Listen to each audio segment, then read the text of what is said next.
जय जय श्री राधे, जय जय श्री राधे, जय जय श्री राधे। भक्ति भक्ति भगवंत गुरु चतुर्नाम बपु एक, इनके पद बंदन किए नाचे विज्ञानी। श्याम प्यारी कुंज बिहारी, जय जय श्री हरिदास दुलारी। श्याम प्यारी कुंज बिहारी, जय जय श्री हरिदास दुलारी। श्याम प्यारी कुंज बिहारी, जय जय श्री हरिदास दुलारी। आज के सत्संग में परम प्रेमी आनंद भक्त श्री माधवदास जी का शेष चरित्र वर्णन करेंगे। प्रियादास जी कहते हैं, पंडित प्रबल दिग विजय करे आयो, आए बचन सुनायो जो विचार मुझो कीजिए। दही लिख हार काशी जाय के निहार पत्र, भयो खिबारी लिखी जीत बाकी कीजिए। फिर मिल माधो जू को भेशी हरायो एक, खर को मगायो कही चढ़ो तब दीजिए। बोलो जूती बांधो कान, कहो सुन निहायान, जगन्नाथ जी तेले चढ़ायो बको दीजिए। एक बार एक बहुत बड़े पंडित दिग्विजय करते हुए श्री जगन्नाथपुरी आए। श्री दिग्विजयी पंडित ने प्रथम श्री जगन्नाथपुरी के ब्राह्मणों को शास्त्रार्थ के लिए ललकारा। तब ब्राह्मणों ने कहा कि हम लोगों के गुरु श्री माधवदास जी हैं, आप उनको हरा दीजिए तो हम सब लोग अपनी हार मान लेंगे। ऐसा भी वर्णन आता है, दिग्विजयी पहले काशी गए, वहाँ के पंडितों से पूछा, क्या आप सब जगह जीत आए हैं? तो उन्होंने कहा हाँ। पंडितों ने पूछा, क्या जगन्नाथपुरी के श्री माधवदास जी को भी जीत आए? उन्होंने कहा अभी तो वहाँ मैं गया ही नहीं। तब पंडितों ने कहा, पहले पुरी के माधवदास जी को हराइए, इसके बाद काशी आइए, यहाँ तो अंतिम निर्णय होता है। यह तो पंडितों की खान है। तब ये पुनः पुरी गए। इसके बाद वह दिग्विजयी पंडित जगन्नाथपुरी आए और श्री माधवदास जी से बोले कि आप मुझसे शास्त्रार्थ कीजिए। माधवदास जी प्रभु की भक्ति में लगे हुए थे, उन्होंने तुरंत अपनी हार लिख दी। दिग्विजयी पंडित ने काशी आकर पंडितों की सभा में बड़ी शेखी बघारी और अत्यंत अपमान में भरकर अपना विजय पत्र खोलकर दिखाया। परंतु आश्चर्य, जब पंडितों ने विजय पत्र पढ़ा तो उसमें लिखा था, माधवदास जी जीते और दिग्विजयी हारे। स्वयं दिग्विजयी पंडित ने भी पढ़ा, एक बार, दो बार, बार बार चश्मा पोंछकर पढ़ा, आँख मुंह धोकर पढ़ा, परंतु हर बार यही लिखा पाया। तब तो वह माधवदास जी पर अत्यंत झल्लाया।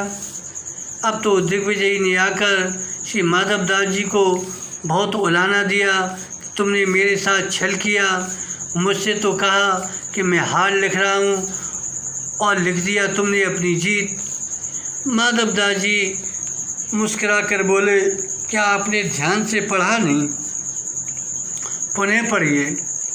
तब दिग्विजयी पंडित ने फिर विजय पत्र को पढ़ा तो उसमें लिखा पाया कि माधवदास जी हारे, पंडित जी जीते। तब तो पंडित जी के झुंझलाहट का बारा पार नहीं। उन्हें शंका हो गई, ये तो कोई चेट की मालूम पढ़ते हैं, यहाँ यह लिखा है वहाँ वह लिखा मिला। अतः उन्होंने सोचा लिखित पत्र का कोई विश्वास नहीं है, इसलिए अपनी जीत और माधवदास जी की हार को जगत में प्रमाणित करने के लिए उन्होंने श्री माधवदास जी को मुंह काला करके, कान में जूतियाँ लटकाकर, गधे पर चढ़ाकर नगर में घुमाने का आयोजन किया। फिर पंडित जी ने माधवदास जी को साक्षात के लिए कहा तो उन्होंने अपनी हार लिख दी। अब की बार दिग्विजयी ने एक गधा मंगाया और कहा कि कान में जूतियाँ लटकाकर गधे पर चढ़कर नगर में घूमो, तब हमें संतोष होगा।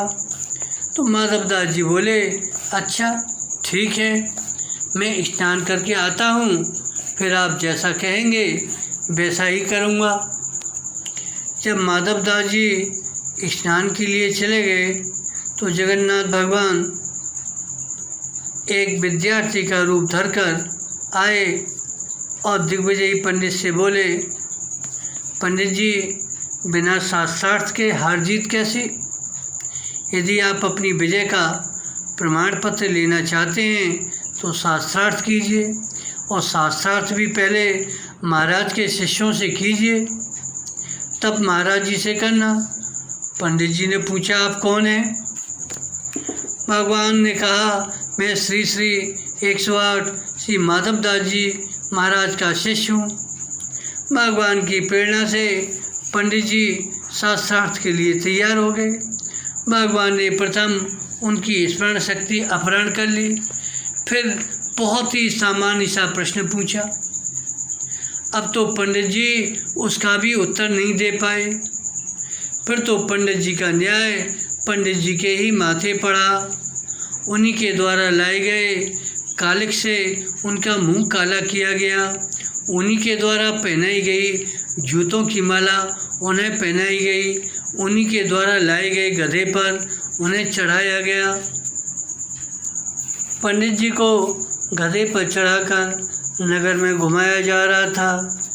स्वयं जगन्नाथ भगवान बहुत से बालकों को संग लेकर पीछे पीछे ताली बजाते हुए हुर्रू कुर्रू बोलते जा रहे थे। कौतुकी प्रभु को इस कौतुक से बड़ी प्रसन्नता हुई। इतने में श्री माधवदास जी स्नान करके आ गए और पंडित जी को गधा पर चढ़े देखकर बोले, महाराज, आपको इतनी उतावली थी कि जब तक मैं आ जाऊं तब तक स्वयं ही बैठ गए। पंडित जी ने झुंझला कर कहा, मुझे गधा पर चढ़ने की होश थोड़ी ही थी। तुम्हारे शिष्य ने मुझे हराकर बैठने को विवश कर दिया।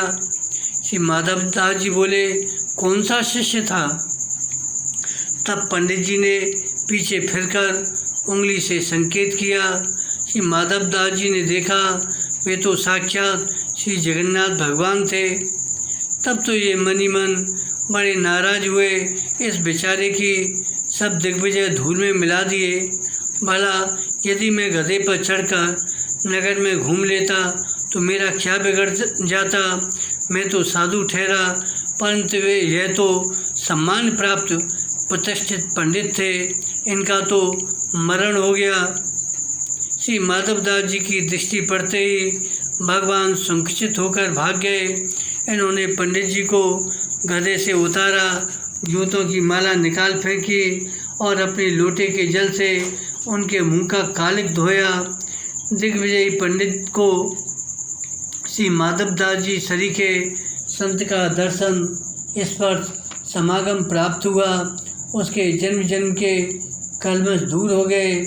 अपमान तो पहले ही नष्ट हो चुका था।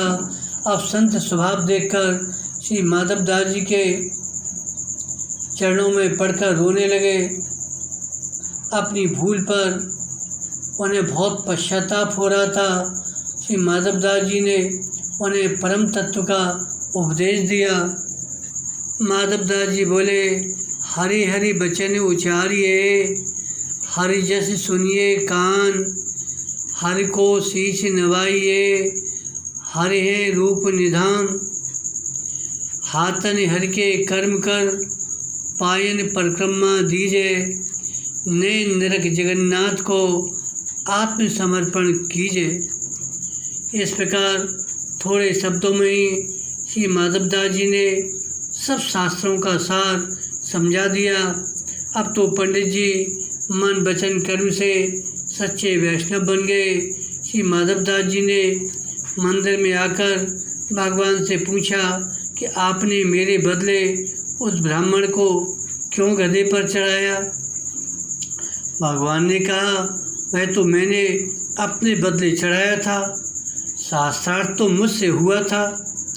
इस प्रकार भगवान ने श्री माधव दास जी की मर्यादा बढ़ाई। कौतुकी प्रभु को इस कौतुक से बड़ी प्रसन्नता हुई एवं भक्त के ऊपर भगवान का परम अनुग्रह विचार कर भक्तजन भी बड़े प्रसन्न हुए। प्रियादास जी कहते हैं, मैं भी श्री प्रभु की इस भक्त वत्सलता पर रीझ गया। इसी से कहा गया है, जाको आदर हरि करें तासो अनादर कौन, जासो अनादर हरि करें ताको आदर कौन। जिसका प्रभु आदर करना चाहते हैं उसका अनादर कौन कर सकता है, और जिसका प्रभु अनादर करना चाहते हैं उसका आदर कौन कर सकता है। इस तरह भगवान ने श्री माधव दास जी की मर्यादा बढ़ाई। श्री माधव दास जी नीलाचल श्री जगन्नाथपुरी में निवास करते हुए श्री ब्रजधाम की श्री कृष्ण लीलाओं का गान करते रहते थे। एक बार इनके मन में इच्छा हुई कि श्री ब्रज वृंदावन धाम का दर्शन करना चाहिए। फिर तो ये श्री वृंदावन को चल पड़े। जब ये श्री वृंदावन जाने लगे तो श्री जगन्नाथ भगवान से जाकर अपना अभीष्ट निवेदन किए। श्री भगवान ने कहा, मैं भी आपके साथ चलूँगा। तब इन्होंने कहा, आप तो यहीं विराजिए, दूर की यात्रा है, रास्ते में कष्ट होगा। हम तो साधु ठहरे, भूख प्यास सुख दुख सब सहने वाले। रास्ते में खाने पीने की कोई समुचित व्यवस्था नहीं हो पाती है। कहावत भी है, कभी घी घना, कभी मुट्ठी भर चना, कभी वह भी मना। अतः आप जाने का हट नहीं करें। यह कहकर श्री माधव दास जी चल दिए। चुपके से पीछे पीछे प्रभु भी संग लग गए। कुछ दूर जाने पर रास्ते में प्रातः 10 बजे ही श्री माधव दास जी को बड़े जोर की भूख लगी। ये बड़े विचार में पड़ गए, क्या बात है जो इतनी जल्दी भूख लगाई, हमें तो इतने सवेरे कभी भूख नहीं लगती थी। बात यह थी, भूख तो लगी जगन्नाथ भगवान को, परंतु कहें तो किससे कहें।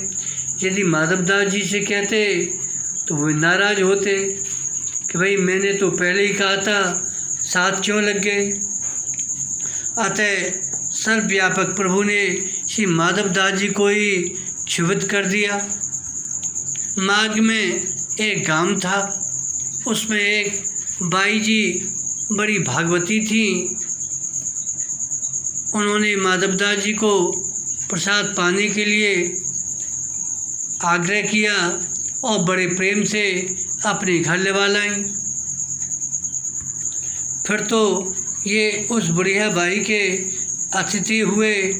जब ये प्रसाद पा रहे थे तो भगवान भी 10 साल के बालक के रूप में इनकी थाली में बैठकर पा रहे थे, जैसे बाप बेटा एक ही थाली में पा रहे हों। बुढ़िया बाई को भगवान का दर्शन हुआ, अतः उसकी आँखों में प्रेमाश्रु छलछलाए। और यह देखकर माधव दास जी ने उस बाई से पूछा, आपकी आँखों में आंसू कैसे आए, क्या बात है। आप निसंकोच अपने हृदय का दुख हमसे खोल कर कहिए। तब उन बाई जी ने बताया, बाबा जी यह सामल किशोर कुमार आप किसका फुसला कर ले आए हैं, भला इसके बिना इसकी माता कैसे जीती होगी। अब तो माधव दास जी अपने तथा उस बाई जी के ऊपर भगवान का परम अनुग्रह विचार कर प्रेम में मग्न हो गए और अपनी सुध बुद्धि खो बैठे। श्री माधव दास जी अब वहाँ से आगे चले और एक दूसरे गांव में पहुँचे, जहाँ पर एक वैश्य भक्त रहता था। उसने पहले किसी समय जब वैसे जगन्नाथपुरी गया था तो इनसे विनती की थी, कभी कृपा करके मेरे घर पधारें। तो उन्होंने मन में सोचा, जब कभी श्री वृंदावन चलूँगा तो इनके घर होता चलूँगा। अतः आज उस भक्त के घर गए, पर संयोग की बात वह भक्त किसी और के घर गया था। घर में उसकी परम भागवती पत्नी थी। उसने आकर श्री माधवदास जी के चरणों में प्रणाम किया और प्रसाद पाने का अनुरोध किया। उस दिन उसके यहाँ एक महंत जी आए हुए थे। उनका आसन मकान की ऊपरी मंजिल पर था। भक्त पत्नी ने ऊपर महंत जी से जाकर कहा कि एक संत और आ गए हैं। तो महंत जी बोले, यहाँ तो किसी की गुंजाइश नहीं है। तब तो वह बहुत घबराई और नीचे आई और माधवदास जी से बोली कि मैं सीधा सामान दिए देती हूँ, आप कृपा करके रसोई बना लीजिए। माधवदास जी बोले, देखो तुम्हारे पास जो भी बना बनाया हुआ सामान हो वही ले आओ। उसने कहा, महाराज और तो कुछ नहीं है, दूध उठाया हुआ रखा हुआ है, कहिए तो मैं ले आऊँ। इन्होंने कहा, वही ले आओ। तब वह भक्ता ने इन्हें खूब अच्छी तरह से उठाया हुआ दूध पिलाया। इस प्रकार उसकी अभिलाषा पूर्ण हुई। चलते समय उन्होंने कहा कि भगत जी आमे तो कह देना श्री जगन्नाथ जी श्री माधवदास जी आए थे।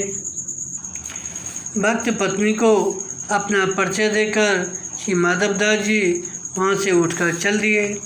इनके जाने के थोड़ी ही देर बाद वह महाजन भक्त घर आया। तब उसकी पत्नी ने श्री माधवदास जी का नाम सुनाया। यह सुंदर एवं शुभ समाचार सुनते ही महाजन भक्त दौड़ पड़ा और उनके साथ ही वही महंत जी भी दौड़ पड़े। इससे महंत जी भी श्री माधवदास जी की महिमा से परिचित थे। पहले कोई साधारण बाबा जी जानकर कह दिए थे यहाँ कोई जगह नहीं है, परंतु अब परिचय मिलने पर भूल मालूम हुई तो प्रायश्चित के लिए दौड़े। दोनों ही जाकर श्री माधवदास जी के चरणों में लिपट गए। श्री माधवदास जी भी उनसे बड़े सुखपूर्वक मिले। इस प्रकार मिलकर परस्पर बड़े संतुष्ट हुए। श्री माधवदास जी ने भक्त की बढ़ाई की कि आपके घर में जो आपकी पत्नी है वह धन्य है, जिसे आप सरी के पति मिले हैं, एवं ऐसी भागवती पत्नी के आप पति भी धन्य हैं। उनकी स्त्री को धन्य तो इससे कहा, देखो बिना किसी पूर्व की जान पहचान के केवल संत वेश देखकर सेवा की, इससे उसकी वेश निष्ठा विदित होती है। भेष मात्र में निष्ठा होना बहुत बड़ी बात है। भक्ति जी सेवा करते तो उनकी सेवा तो जान पहचान की सेवा होती। इससे कहा कि ऐसी भागवती पत्नी बड़े पुण्य से मिलती है। ऐसे पति पत्नी से गृहस्थाश्रम धन्य होता है। ऐसा नहीं पति पत्नी के स्वभाव में विरोध होने पर घर नरक तुल्य हो जाता है। इस पर एक उदाहरण सुनाते हैं। किसी गांव में एक भक्त जी रहते। वे संतों की खूब सेवा करते, अतः उनके यहाँ संतों का आवागमन बना ही रहता। परंतु उनकी पत्नी बड़ी कर्कशा थी। वह संतों को देखकर जला करती थी, पति से झगड़ती, नित्य प्रति नए नए उपद्रव खड़े किए रहती, जिससे संत सेवा बंद हो जाए। एक दिन उसने ऐसा त्रिया चरित्र किया कि भक्ति जी तो कहीं बाहर गए हुए थे, इतने में संतों की जमात घर पर आ गई। संतों को देखकर वह कुटिला स्त्री रस्सी और मूसर को घर के कोने में छिपाने लगी। कभी इस कोने में रखती, कभी उस कोने में। एक संत ने पूछा, माता जी आप रस्सी और मूसर छिपाने में इतनी व्यस्त क्यों हैं? उसने मुंह उदास करके कहा, महाराज मेरे पतिदेव का दिमाग खराब हो गया है। घर पर जब कोई संत आता है तो उसे रस्सी से बांधकर मूसर से मारते हैं। आप लोगों पर तरस खाकर मैं इसे छिपा रही हूँ, वे अब आने ही वाले हैं। यह सुनकर संत तो डर के मारे वहाँ से भाग गए। थोड़े ही देर में उसका पति घर पर आया। देखा कि संत हमारे घर से लौटे जा रहे हैं। उसने पत्नी से पूछा कि संतों को तुमने रोका क्यों नहीं? वह झल्लाकर बोली, तुम्हारे संत भी खूब रहे, वे हमसे रस्सी और मूसल मांग रहे थे।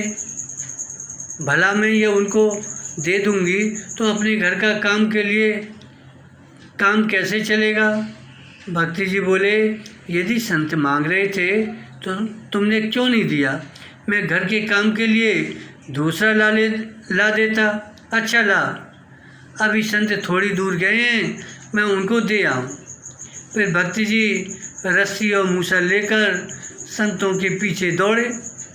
दूर से आवाज़ लगाई, महाराज यह रस्सी और मूसल लेते जाइए। संतों ने देखा यह तो सचमुच रस्सी और मूसल लिए दौड़ा आ रहा है। निश्चय ही उसकी पत्नी ने ठीक कहा कि इनका तो दिमाग खराब हो गया है, ये तो रस्सी से बांधकर मूसल से मार लगाते हैं। फिर तो सभी संत अपना आसन बासन फेंक कर भागे। अब तो भक्ति जी बड़ी मुश्किल से संतों का समाधान कर पाए। जब उन्हें पत्नी का व्यवहार मालूम हुआ तो घर आकर उसी रस्सी से पत्नी को बांधकर उसकी उसी मूसल से पूजा की। वह तो घर छोड़कर मायके चली गई और लौटकर आई भी नहीं। बोली उनका तो दिमाग खराब हो गया है। ऐसे ही एक दूसरा उदाहरण सुनाते हैं। एक पंडित जी बड़े सीधे साधे सरल स्वभाव के थे, परंतु उनकी पत्नी सर्वथा प्रतिकूल आचरण करने वाली थी। पंडित जी जो कुछ कहते वह ठीक उसका उल्टा करती। पत्नी के व्यवहार से हैरान होकर पंडित जी एक महात्मा की शरण में गए, उनसे अपना दुख निवेदन किए। महात्मा जी ने सलाह दी, जब वह उल्टा करती है तो आप भी उल्टे कहने का अभ्यास करिए, बस सीधा हो जाएगा। अब तो पंडित जी को कुछ राहत मिली। पंडित जी कहते, देखो पंडिताइन आज त्योहार है, सबके घर पुआ पकवान बन रहे हैं, पर तुम तो आज बाजरे की रोटी बनाना। पंडितानी कहती, आज तो मैं ज़रूर पुआ तस्मई बनाऊंगी। फिर तो उस दिन खूब चकाचक छनती। इस प्रकार भूख प्यास लगने पर पंडित जी कहते, मैं भोजन पानी मांगूं तो भी नहीं देना, परंतु हटकी पक्की पंडितानी जरूर भोजन कराती, पानी पिलाती। लेकिन यदि तनिक सा पंडित जी कहने में चूक जाए तो उल्टा हो जाता। अंत में पंडित जी ने यह निश्चय किया कि ऐसी पत्नी से पिंड छूट जाए तो अच्छा है। संयोग की बात, एक दिन पंडितानी का भाई घर पर आया। पंडित जी ने कहा, देखो पंडितानी, कहीं भाई के साथ मायके नहीं चली जाना। पंडितानी ने कहा, मैं तो ज़रूर जाऊंगी। पंडित जी बोले, अच्छा तो खूब वस्त्र आभूषण साथ में ले जाना। पंडितानी बोली, मैं कुछ भी नहीं ले जाऊंगी, वो तो उल्टा बोलती थी। पंडित जी बोले, अच्छा देखो नदी में बाढ़ आई है, नौका से पार जाना, तैरकर पार जाने की इच्छा मत करना। अब तो पंडितानी बोली, मैं तो तैर कर ही पार जाऊंगी। परिणाम यह हुआ, नदी की तेज धारा में पंडितानी बह गई। पंडित जी ने चैन की सांस ली। ऐसा गृहस्थ महा दुखदायी होता है। परंतु यहाँ तो उस भक्त की स्त्री ने बिना किसी पूर्व की जान पहचान के केवल संत वेश देखकर माधवदास जी की सेवा की थी। इसलिए माधवदास जी ने कहा था, आपकी पत्नी धन्य है, ऐसी भागवती पत्नी बड़े पुण्य से मिलती है और ऐसे पति पत्नी से गृहस्थाश्रम धन्य हो जाता है। इसके बाद उन महंत जी ने अत्यंत दीन होकर कहा, मैंने आपका अनंत अपराध किया है, वह कैसे दूर होगा। तब माधवदास जी ने कहा, आपने मेरा तो बहुत सम्मान किया है, मेरा नाम सुनकर आप इतनी दूर दौड़कर आए, आपने अपमान तो संत का किया है। संत का नाम सुनकर आपने कहा यहाँ तो समाई नहीं, अतः आजीवन संत सेवा करो और संतों की शीत प्रसादी पाओ, तभी ये अपराध दूर हो सकता है। जब तक जियो तब तक संत सेवा करो, अपराध छूटने का यही अमोघ उपाय समझो। महाजन भक्त ने माधवदास जी को लौटाने का बहुत प्रयत्न किया, परंतु पुनः घर को नहीं लौटे और बोले कि देखो लौटते समय पुनः मिलूँगा, अब इस बात को हृदय में धारण करो। फिर माधवदास जी वहाँ से चलकर श्री वृंदावन आए, जहाँ पर सदाई बसंत ऋतु की शोभा बनी रहती है। श्री माधवदास जी का आगे का शेष चरित्र अगले भाग में वर्णन करेंगे। बोलो भक्त भगवान की जय, श्री माधवदास जी महाराज की जय, श्री जगन्नाथ भगवान की जय। जय